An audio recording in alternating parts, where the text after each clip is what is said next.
늘 이 자리에 서면 마음이 심쿵하고 많이 떨립니다.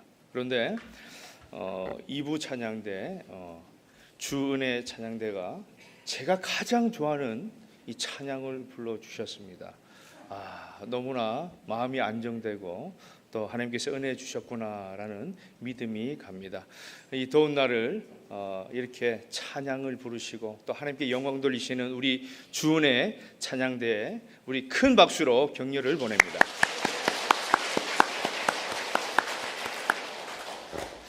할렐루야. 이 무더위에 절정인 이 7월의 마지막 주일, 믿음으로 예배 드리시는 여러분의 그 심령 가운데 얼음 냉수보다 더 시원한 성령의 은혜가 충만하시기를 주님의 이름으로 축복합니다. 인생의 여정은 한 편의 드라마와도 같습니다. 인생의 여정에는 울고 웃고 사랑하고 헤어지고 또한 기쁘고 슬픈 일이 있듯이 이 드라마 또한 로맨스, 코미디 그리고 멜로 등 여러 장르의 종류가 있습니다. 그래서 우리가 드라마를 보게 되면 많은 공감을 하게 되죠. 그래서 드라마를 보면서 때론 눈물, 콧물을 다 빼기도 하고 때로는 배꼽 빠지도록 그렇게 웃기도 합니다. 그런데 보통 드라마 주인공들을 잘 살펴보면 그들의 삶이 어찌나 파란만장한지, 어찌나 그렇게 우여곡절이 많은지 모릅니다. 어떻게 저런 상황들이 올까? 그러나 참 감사하게도 마지막에는 대역전의 주인공이 되어서 그렇게 해피엔딩으로 끝나는 것을 보게 됩니다. 그런데 어떻게 그렇게 대역전의 주인공이 될 수 있을까? 보통 많은 사람들은 그런 위기가 닥쳐올 때에 감당하지 못해서 그렇게 고민하고 갈등하다가 또한 우회를 해서 다른 길을 선택합니다. 그런데 이 주인공을 가만히 보게 되면 그런 닥쳐오는 환난들을 피하지 않고 두려워하지 않고 직면한다는 사실입니다. 그래서 그 어려움들을 잘 극복해 나가더라는 것이죠. 여기서 또한 중요한 것은 이 주인공이 그가 가지고 있는 이해의 틀을 벗어버렸다는 것입니다. 이해의 틀이란 나의 그런 지식과 경험과 그런 배움을 통해서 내 안에 형성된 그런 생각의 범위들을 얘기합니다. 그리고 내가 원하는 것, 내가 바라는 그런 결과들 또한 나의 이해의 틀이라는 것이죠. 만약 어떤 위기의 상황들이 올 때에 내가 이것을 충분히 잘 알고 감당할 수 있는 그런 상황이 온다면 아무 문제가 없습니다. 그러나 내 이해의 틀 속에서 벗어나는 그런 고난을 당한다면 감당할 수 없는 것이죠. 그래서 마음이 불안하고 갈등이 온다는 겁니다. 그래서 대부분은 우리가 가진 그 이해의 틀 속을 벗어나가는 것을 두려워합니다. 매우 싫어한다는 것이죠. 그래서 대부분 그 이해 틀 속에서 평안하게 살아가기를 원하고 있습니다. 신앙생활에서도 마찬가지입니다. 교회를 다니고 하나님을 섬기면서 우리 자녀들의 그 앞길이 잘 풀리기를 원합니다. 계속해서 건강하기를 원하고 부자가 되기를 원하고 내 삶이 행복해지고 승승장구하기를 바란다는 것이죠.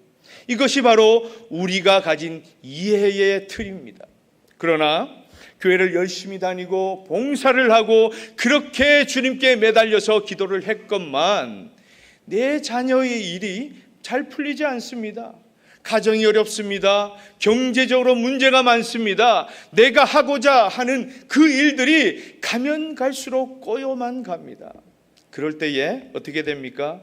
내가 가진 이해의 틀로서 도무지 감당하기 힘들다는 거죠. 그러면 우리가 가진 그 이해의 틀을 어떻게 깰 수가 있을까요? 마태복음 16장 24절에 보면은 예수께서 제자들에게 이르시되 누구든지 나를 따라오려거든 자기를 부인하고 자기 십자가를 지고 나를 따를 것이니라. 나를 부인한다는 것은 내 생각과 내 의지를 부정하는 것입니다. 그래서 나의 의지와 내 모든 뜻을 내려놓고 그 고난의 십자가, 그 환난의 십자가를 끝까지 지고 예수님을 따르는 것이, 그것이 바로 참된 믿음이다라는 것입니다. 그것이 바로 이해의 틀을 깨는 것입니다. 오늘 성경에는 자신이 가진 이 이해의 틀을 깨고 또한 대역전의 주인공이 된 이 욥이 등장합니다.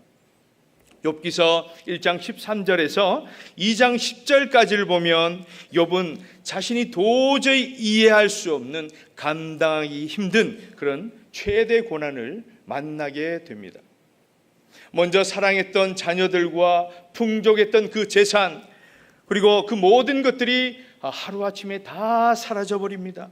그리고 설상가상으로 발바닥에서부터 정수리 끝까지 그런 종기가 나서 그런 그릇으로, 질그릇으로 벅벅 끓여야 하루하루를 연명해 나갈 수 있을 정도였습니다. 뿐만 아니라 그렇게 만신창이가 된 그 욥을 보고 위로하고 사랑해줘야 할 그 아내조차도 욥을 욕하면서 차라리 그리 살 바에는 하나님을 욕하고 죽어라, 그렇게 저주까지 합니다. 이 자리에 혹시 결혼하지 않은 청년들이 있습니까? 기도 많이 하시기 바랍니다. 무슨 뜻인지 잘 모르십니까? 좋은 아내를, 좋은 남편을 만나야 된다는 것이죠. 사랑하는 여러분, 오늘 이 욥보다 처한 그런 고통을 당한 사람은 이 자리에 없을 것입니다. 이 세상에도 존재하지 않을 것입니다. 그만큼 인간이 당한 최대 고난이었다라는 것입니다. 그러나 마지막 42장을 보게 되면 인간의 최대 고난을 극복하고 욥은 이 2배의 이 갑절의 복을 받게 되는 것을 보게 됩니다.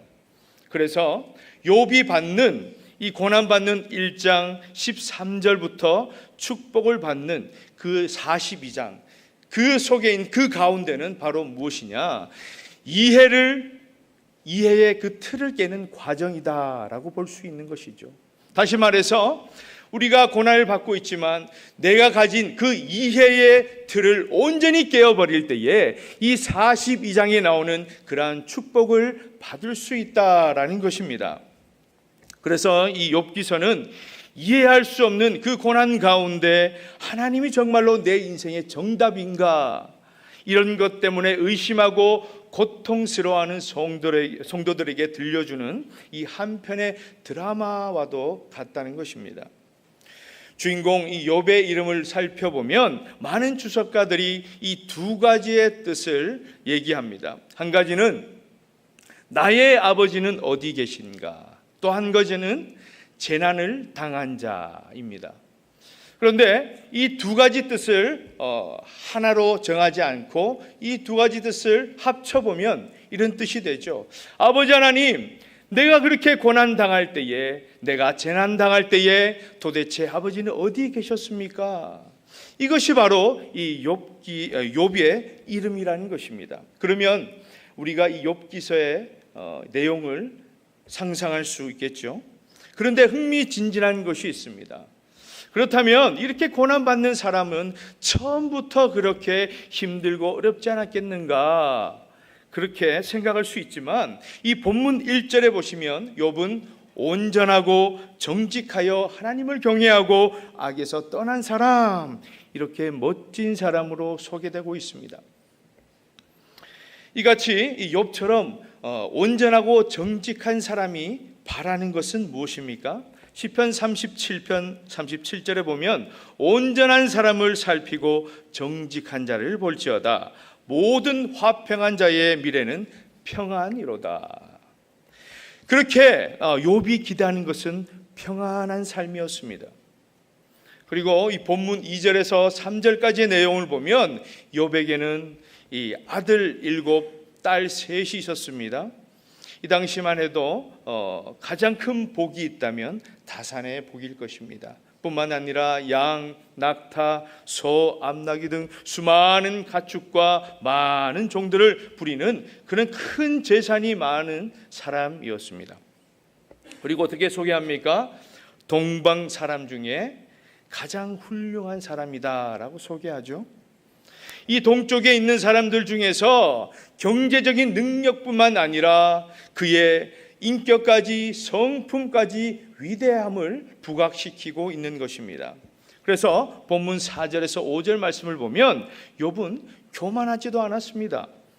자녀들이 생일 잔치를 하고 난 다음에 혹시나 우리 자녀들이 마음으로 죄를 지었을까 봐 아침에 일찍 일어나서 그렇게 하나님께 예배를 드렸다는 거죠. 그렇게 자녀들에게도 철저한 신앙을 교육하였습니다. 그리고 끝부분에는 욥의 행위가 항상 이러하였더라. 항상 이러하였더라. 여러분, 여기까지 보시면 어떻습니까? 누가 보아도 이 욥은 이 성경에 기록한 모든 복을 누리고도 남음이 없는 그런 멋진 사람이 틀림없습니다. 그런데 여러분, 우리가 드라마를 보면 어떻습니까? 그 주인공의 삶이 평안하고 정말 좋은 모습들을 보면 한편으로는 불안한 마음이 들죠. 곧 뭔가가 있을 것이다. 곧 뭔가가 있을 것이다. 그렇죠. 드라마에서도 보면 느닷없이 악인이 등장해서 이 주인공의 평화로운 삶을 깨뜨려 버립니다. 자, 역시나 예상한 대로 6절에 보면 악인이 등장하죠. 바로 미스터 사탄입니다. 이 사탄의 뜻은 이 대적하다라는 뜻이죠. 하나님을 대적하고 또한 하나님의 자녀들인 저와 여러분을 대적하는 그런 악한 존재입니다. 그런데 이 욥기서에서 이 사탄은 노골적으로 하나님을 대적하는 존재라기보다는 하나님의 말씀을 반박하고 이 하나님과 또한 이 하나님의 자녀를 이간질하는 그런 고발자, 고소하는 자로 나오고 있습니다. 7절에 보시면 하나님께서 사탄에게 말씀하십니다. 내가 어디서 왔느냐? 그런데 이것은 사탄이 어디서 왔는지 몰라서 질문하신 것이 아닙니다. 이 사탄 역시도 하나님의 주권하에 통치할 수 있다, 이 활동하는 그런 존재임을 말씀하신 것이죠. 그래서 너는 도대체 어디를 그렇게 돌아다니다가 왔느냐, 이런 말씀이죠. 그래서 저는 이 7절 내용을 묵상하면서 이렇게 상상을 해보았습니다. 사탄이 이리저리 다니다가 하나님께 돌아와서 그렇게 고발합니다. 하나님, 제가 이리저리 다녀보니까요, 하나님을 믿고 하나님을 사랑하고 하나님을 찬양하고 그렇게 교회 열심히 다니는 사람들을 보니까 참 한심하더이다. 정직하지 못하고 비양심적이고 자기 유익만 추구하고 그렇게 이중적인 삶을 살아가더이다. 한마디로 말해서 그들에겐 하나님이 없습니다. 그렇게 고발하는 것입니다. 그 얘기를 들으신 하나님이 기분이 좋으실 리가 없습니다. 그러나 이빨을 꽉 깨물면서 이렇게 얘기하십니다. 사탄에게, 야 사탄아, 그런데 내가 자신 있게 소개할 만한 사람이 있다. 그렇게 말씀하시면서 8절에서 그렇게 얘기하십니다. 내가 내 종 욥을 주의하여 보았느냐? 그와 같이 온전하고 정직하여 하나님을 경외하여 또한 악에서 떠난 자는 세상에 없느니라. 하나님께서 욥을 자기의 종이라고 부르시고 자랑스러워하시면서 고발하고 고소하는 그 사탄 앞에서 욥은 다르다, 그렇게 말씀하신 것입니다. 사랑하는 여러분, 저와 여러분들도 욥처럼 하나님이 자신 있게 소개할 수 있는 그런 믿음의 사람이 되시기를 주님의 이름으로 축복합니다. 그런데 사탄이 그 말씀을 듣고 나서 무엇이라 말합니까? 9절입니다. 욥이 어찌 까닭 없이 하나님을 경외하리까? 사탄은 욥이 온전하고 정직하고 하나님을 경외하고 악에서 떠난 사람이라는 것을 인정합니다. 그런데 사탄이 고발하는 것은 따로 있다는 것이죠. 까닭 없이 하나님을 경외하리까? 어떻게 아무런 이유 없이 하나님을 섬기겠습니까? 그렇게 비아냥거리면서 하나님께 반박하는 것입니다. 여러분, 인간관계에서도 보면 상대방이 아무런 조건 없이 이유 없이 나에게 잘해주는 이유는 그런 때는 매우 드물죠. 여러분 주위에는 많습니까? 그분은 분명히 사람이 아니라 천사일 것입니다. 저 심지어 제 아내가 보통과는 다르게 그런 친절과 호의를 베풀면 어떤 마음이 드느냐, 감사한 마음보다는 무섭다라는 마음이 들면서 도대체 무슨 꿍꿍이가 있을까, 이런 생각이 듭니다. 물론 제가 순수하지 못해서 그런 것이죠. 제가 처음 외국에 갔을 때 일입니다. 외국에 가면 호텔에 들어가지 않습니까? 그렇게 무거운 가방을 들고 입구에 갔는데 한 호텔 직원이 잽싸게 뛰어나오는 겁니다. 그래서 제 그 무거운 짐을 들고서는 낑낑대면서 한 3층까지 올라가는 겁니다. 그래서 저는 어떤 생각을 들었냐면, 제가 처음 외국에 갔을 때니까요, 역시 외국은 다르다, 서비스 자체가 다르구나, 이야 내가 오길 잘했다, 그런 생각이 들었습니다. 그런데 그 직원이 나가지 않고 끝까지 제 얼굴을 쳐다보고 있는 것입니다, 웃으면서. 그래서 제가 분명히 아까 땡큐라고 얘기했는데 제가 발음이 너무 좋지 않아서 대충 해서 들리지 않았나 보다라는 생각을 했습니다. 그래서 땡큐, 이 THA 번데기 발음을 확실하게 했습니다. 땡큐라고 혀를 내밀면서 했더니 더 의아해야 하는 표정으로 고개를 갸우뚱거리면서 저를 계속 쳐다보는 겁니다. 그때 제가 알았습니다. 외국에는 팁 문화가 있지 않습니까? 그래서 제가 팁을 공손하게 드렸더니 눈 깜짝할 사이에 그렇게 사라지고 없었던 것을 경험했습니다.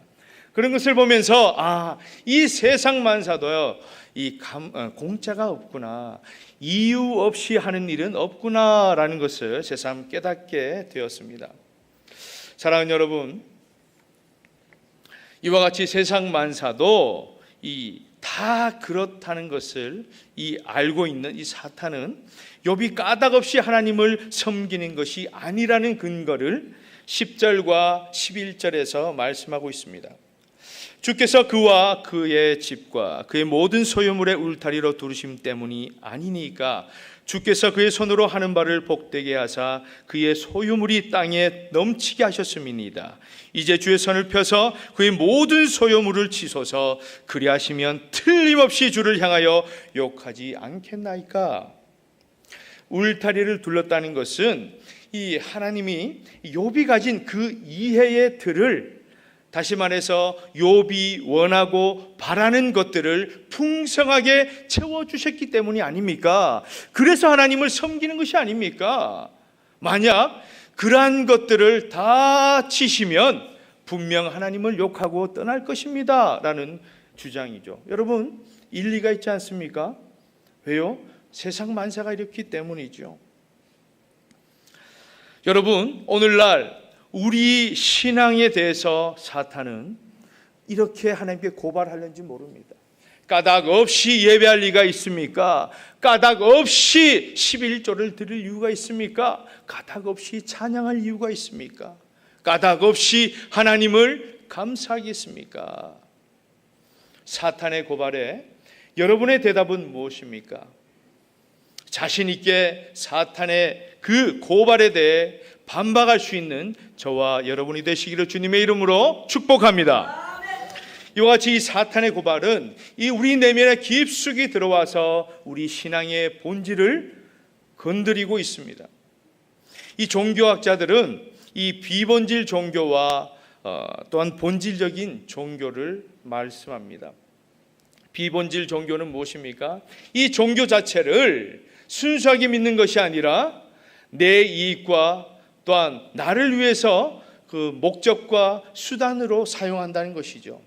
나의 사교를 위해서, 나의 그런 마음의 심리치료를 위해서 마치 교회를 심리치유센터처럼 여기고 교회를 다닌다는 겁니다. 그러나 본질적인 종교는 다릅니다. 하나님 그 자체를 목적으로 삼는 것이죠. 내가 예배드리는 그 대상이 아버지 하나님입니다 라고 고백한다는 것입니다. 사랑하는 여러분, 여러분에게 질문하겠습니다. 하나님은 여러분에게 있어서 수단입니까? 목적입니까? 이란 것을 여러분은 늘 깊이 생각하시면서 내가 과연 하나님을 왜 믿는가, 그것을 깊이 고민해 볼 수 있기를 축복합니다. 사랑하는 여러분, 사탄은 욥이 하나님을 다른 목적을 두고 그렇게 수단과 도구로 여기며 섬기고 있다고 그렇게 믿고 있습니다. 또한 그렇게 하나님을 충동질하고 있는 것입니다. 왜 그럴까요? 사탄의 목적은 하나님과 이 욥과의 그 관계를 갈라지게 하는 것이죠. 오늘날 마찬가지입니다. 틈만 나면 여러분과 하나님과의 그 관계를 갈라놓게 하기 위해서 사탄은 그렇게 땀 흘리며 노력을 한다는 것입니다. 그래서 결국 이 욥기서에서 펼쳐지는 원인 모를 그런 모든 고통의 이야기는 욥이 감당하기 힘든 그 이해의 틀을 온전히 깨고 하나님과 욥 사이에서 진정한 사귐이 있는가, 욥에게 진정한 신앙이 있는가, 진정성이 있는가, 그것을 알아보기 위한 그런 일종의 믿음의 여정인 것입니다. 저와 여러분을 향한 이 하나님의 뜻은 우리가 깨고 싶어 하지 않는 그 이해의 틀을 완전히 깨버리고 하나님의 통치 안에 들어오기를 하나님은 간절히 원하십니다. 비록 내가 원하는 결과가 아니더라도, 비록 내가 바라는 그런 결과가 주어지지 않더라도 낙심하지 않고 믿음의 눈을 들어서 하나님의 통치를 바라보고 하나님의 뜻을 기억하며 하나님께 나아가기를 하나님은 이 시간에도 간절히 바라신다는 것이죠. 이런 찬양이 있습니다. 눈을 들어 산을 보아라. 너의 도움 어디서 오나. 천지 지으신 너를 만드신 여호와께로다. 믿음의 눈 들어 주를 보니 이 또한 지나가리라. 주어진 내 삶의 시간 속에 주의 뜻 알게 하소서. 할렐루야. 이러한 믿음의 고백으로 우리가 가진 모든 이해의 틀을 온전히 깨고 하나님과의 그 진정한 사귐을 증명할 수 있는 저와 여러분이 되시기를 주님의 이름으로 축복합니다. 로마서 5장 3, 4절에 보면 환난은 인내를, 인내는 연단을, 연단은 소망을 이루는 줄 알미로다 말씀하시죠. 여기서 소망은 하나님의 영광을 말씀하십니다. 그런데 우리 안에 그 틀을 깨기 위해서는 무엇이 중요한 것인가? 바로 그 환난에 직면해야 한다는 것이죠. 환난을 피하는 것이 아니라, 환난을 두려워하는 것이 아니라 그 환난과 맞짱을 떠야 한다는 것입니다. 왜냐하면 방금 말씀드렸다시피 그 환난이 인내를 만들어내고 그 인내가 연단을 만들어내는 그 과정 속에서 내가 가진 그 모든 이해의 틀이 깨어지고 사단이 까닭없이 하나님을 경외하리까라는 그 고소의 근거를 깨고 우리의 이해와 욕심과 그 조건을 깨고 하나님의 통치 안에 들어오면서 까닭없이도 하나님을 경외할 수 있기 때문입니다. 사랑하는 여러분, 믿음의 조상 아브라함을 보십시오. 너는 너의 고향과 친척과 아버지를 떠나 내가 내게 보여줄 땅으로 가라. 그렇게 말씀하셨을 때에 아브라함은 황당했습니다. 갈 바를 알지 못했습니다. 그러나 순종했습니다. 아브라함이 100세 어렵게 난 그 소중한 이삭을 하나님께서 바치라고 하셨을 때에 그 황당한 그 말씀을 듣고도 이 아브라함은 순종하였습니다. 또한 성경에 기록된 모든 믿음의 선진들을 보십시오. 이해할 수 없고 감당할 수 없는 그런 도무지 이해할 수 없는 그런 말씀들을 하시지만 어떻게 합니까? 순종하였습니다. 그럴 때에 그들이 직면한 그 환난이 인내를 만들고 그 인내가 연단을 만들어내는 그 과정 속에서 나의 모든 이해의 틀이 온전히 깨어진다는 것이죠. 그러면서 하나님의 역사를 경험할 수 있었습니다. 사랑하는 여러분, 우리가 또한 환난을 피하지 말아야 할 이유가 있습니다. 십자가의 그 고통 속에서, 십자가의 그 어려움 속에서 하나님과 예수님의 그 뜨거운 사랑을 우리가 발견할 수 있듯이 어쩌면 저와 여러분이 당하는 그 환난 속에서 하나님을 향한 그런 사랑이 더 뜨거워지고 더 깊이 있을 수 있다는 사실입니다. 오늘 본문 12절에서 하나님은 이 사탄이 욥에게 고난을 허락하시도록 하셨습니다. 이와 같이 욥은 두 번에 걸쳐서 온갖 시험을 당하죠. 환난을 만납니다. 그러나 이 욥은 그 최고의 환난 가운데서도 그 환난을 피하지 않고 직면하게 됩니다.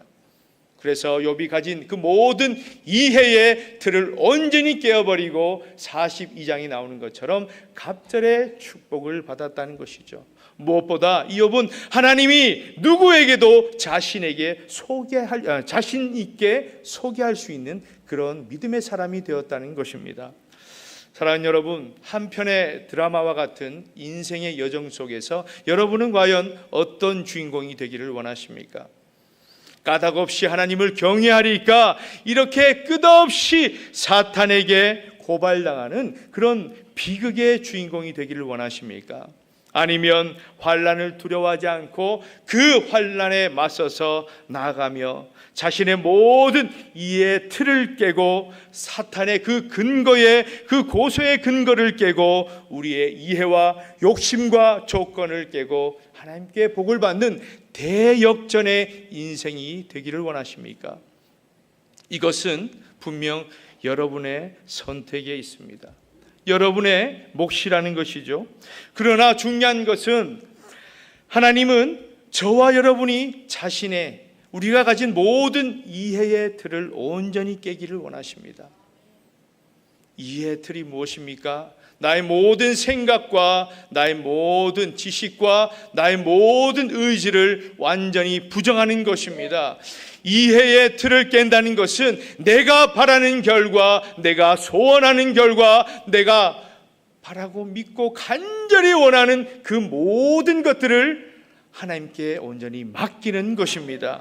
이해의 틀을 깬다는 것은 믿음의 눈을 들어서 하나님의 그 통치 안에 온전히 들어가는 것이길 여러분이 믿으시기를 주님의 이름으로 축복합니다. 그러므로 그 이해의 틀을 깨기 위해서는 그 환난을 온전히 즐겁게 맞이하시기를 주님의 이름으로 축복합니다. 그리하여서 까닭 없이도 하나님을 경외하여서 너는 다르다, 너는 다르다, 그렇게 자신 있게 하나님이 소개하시고 자랑스러워하시는 대역전의 주인공이 되시기를 주님의 이름으로 축복합니다. 기도하겠습니다.